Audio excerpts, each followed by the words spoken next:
What's up, guys? Have you ever thought that maybe it would be nice to make a move, but most of your money is tied up in your home equity and you're very, gracious for all of that, but it is not liquid and you don't have the ability to go from point A to point B into your new home? And lately, the real estate market's been wild, right? You've heard all along, no contingencies, all the things. Well, if that's you, I'm going to talk a little bit about your options, some ideas to help ease that transition. And at the end of the day, it's really about who you hire as a professional to help you. And I'm here to talk about what to look for when doing so. If you don't know, I'm Jeremy Kane with eXp Realty. I'm a Denver native and serve the Denver metro area, Front Range, all the way to the Wyoming border, as I was a Ram, which the green is very fitting up there at CSU. But I put out all kinds of content all the time across Instagram, YouTube, Facebook. Wherever you're at, throw me a like, throw me a comment, love the engagement.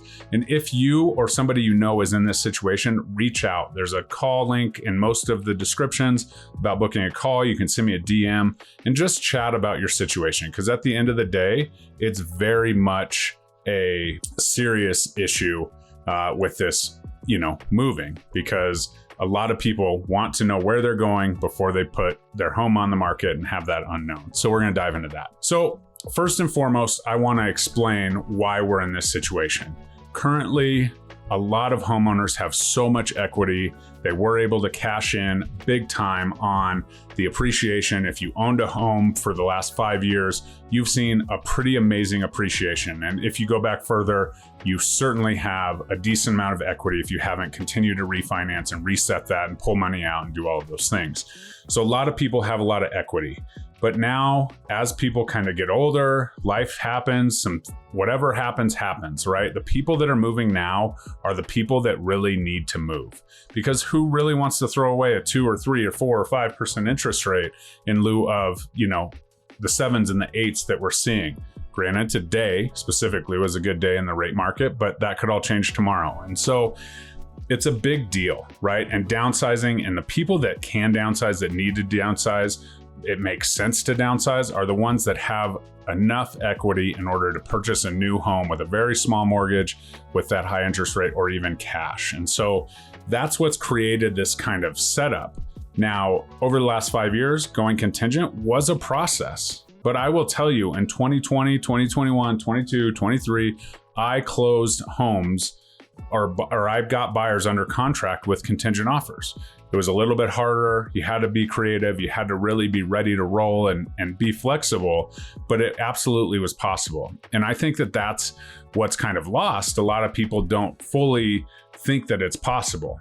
Right now, it is possible, right? There's a lot of stuff out there. There's more inventory. Our inventory's up over the last 10, I think we're at a 10-year high year over year for this time of year. So inventory is up. It's not up crazy. Don't worry. The market's not going to crash, foreclosures, all the things. I heard all you guys jump out of your seats right there. But as we kind of roll through this, it is a possibility. So you do have options. You can do a bridge loan, which is basically bridging the gap, getting a new mortgage on the new place, getting a mortgage against the old place for the cash down. That is an option. That's a traditional option. It's an expensive option. Next, you have, a ton of programs out there that are like buy before you sell. Typically, those programs will take a decent amount and also are expensive. You could go the old school route, which is, putting your house on the market, getting it under contract, and then searching and hoping that you find something within, that time period. Now, one thing is when that house is under contract, you're still writing contingent offers if that's what you need to access that equity. So that's almost there. But then you have, okay, well, we can do these post-closing occupancies. Well, hello, rental laws have absolutely changed and the post-closing occupancy is affected here in Colorado. And so we got to be careful with that. It's not quite as easy as it used to be to have free rent with a $30,000 deposit. I'll leave that at that. We'll talk about that on a different day. But as we kind of process this and we move forward, right, what can we do? And of course, if we're selling our home, closing on it and have 60 days, yeah, we can write non-contingent offers, but we also have the pressure of 60 days to find a place. And if you're moving from a massive estate with a big garage and all the things, it could get very scary, because even storing it, not to mention where you're going to live and sleep, is an issue, but where you're storing your stuff is also becomes an issue. And that leads to settling and all the things that we definitely don't want to do, especially if you're downsizing and getting into that forever, kind of runway home. So that's kind of the options there. And of course, we could always, go write contingent offer after a contingent offer and see if we can get it. All of these strategies work, and I am willing to do all of them. We'll talk a little bit about choosing the right agent below, but as we move forward through this, we have to understand there are options.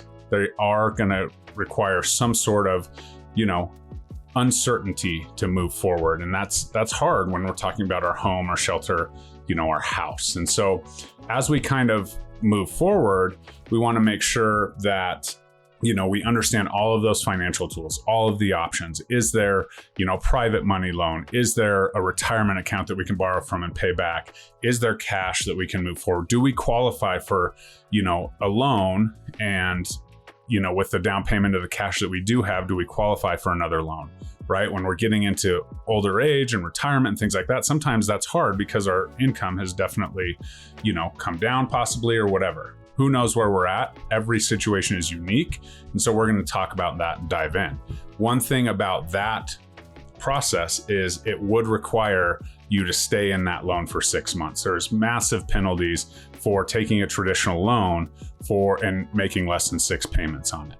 Not to you, right? Because no balloon payments, none of that, no prepayment penalty, but to the lender itself, because they're investing a lot of money, they're moving a lot of money around, expecting that return on the interest. So they do ask and, almost require that you make those 6 payments before you pay it off.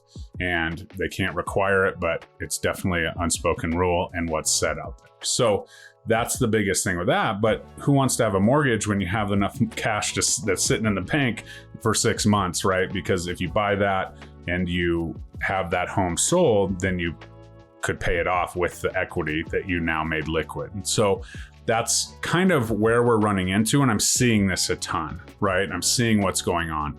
And so we have the financial tools, we have the strategy. It's really about what your situation is and what we can do to move forward, right? And of course, we're talking a lot about downsizing. The people that I'm seeing, that's kind of where they're at in the stages, and they have that massive asset in the home that isn't leveraged or paid off or has a very small loan. So they're going to have a large lump sum of cash, but they have to sell it before they can buy something. And they usually, when they're buying something, the needs are very particular, whether they need to build, a different structure, they need main floor living, or they need, more bedrooms for more kids or whatever that is. There's very specific rules. Once you've been in the game and you've gathered that equity, there's things that people want and need, as they're usually, not your typical first-time home buyer that is like, okay, I'm going to get what I can get in. They usually have a specific, lot longer checklist, in my opinion. So that's where we're at. So with all that said, I want you to hear that I have done it almost every way.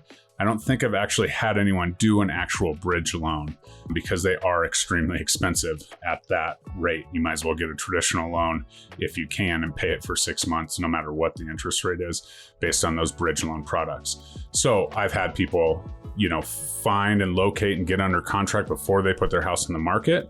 That requires your house to be ready. I've had people get their house under contract, sell it, close on it, and find something great in those 60 days. I've had a client put their house on the market and, before they sell it, they're located their other property, they get under contract and they close. So we've done it all.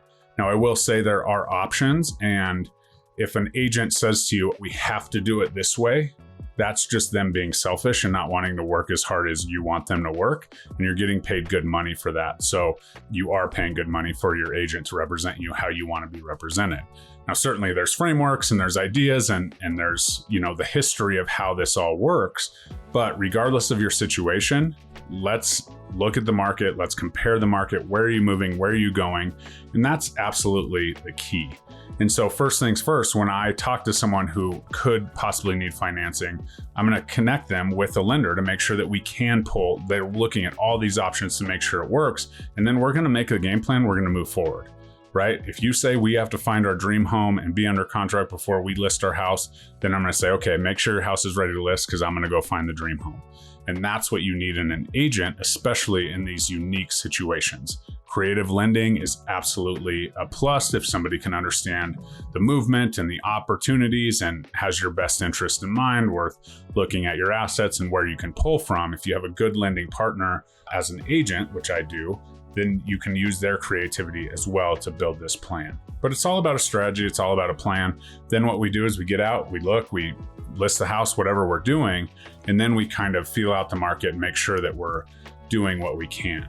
One thing that I absolutely focus on is if you are selling a home before you found a house, we can even put in there that this contract is contingent on them finding and securing this property by this date. Right? So if you don't do that, you could technically, as the seller, walk away from that contract based on what I'm putting in additional provisions. And so the right protections within the contract are absolutely key, but also understanding the risks involved, right? If we're going to sell, if we go under contract and we're going to sell and we have a 60-day post-closing occupancy, the day we go under contract, I'm going as hard as we can to find the best place and go from there. And so as we move forward, that's absolutely what we need to make sure that we are focused on is what's the plan? Let's execute the plan and let's adjust and be flexible as we go. And I will say that I've never had a homeless client. So the bottom line and the point of this whole video is there has been successes doing it all different ways. Your situation is unique. Let's sit down and have a conversation and talk about the options as we move forward. And we're going to look at the value of your current home. We're going to look at the value of your equity. We're going to make sure that we're doing what's best for you. Can you buy in cash? You're going to have a mortgage anyways. And how can we get creative? And then we're going to move forward. Is there actually something that fits in that box that checks all your boxes? Or are we going to need to sell? Do we need to access that equity? Does it make sense for a bridge loan or some sort of, buy before you sell program that these lenders are offering? And as we move through, at the end of the day, the next home, your new home, is what's really important. So we want to make sure that we are not settling on that. Certainly there's other situations and standards where sometimes you're like, well, I kind of have to settle. This is kind of my options, but that's where we start is what do we want this? What's the end result? And then we work backwards, we reverse engineer a plan and we make it happen. So I hope that helps kind of ease your concerns. We're not going to make you homeless. We're not going to do that. We are going to be creative. We're going to work as hard as we possibly can to get you to that point.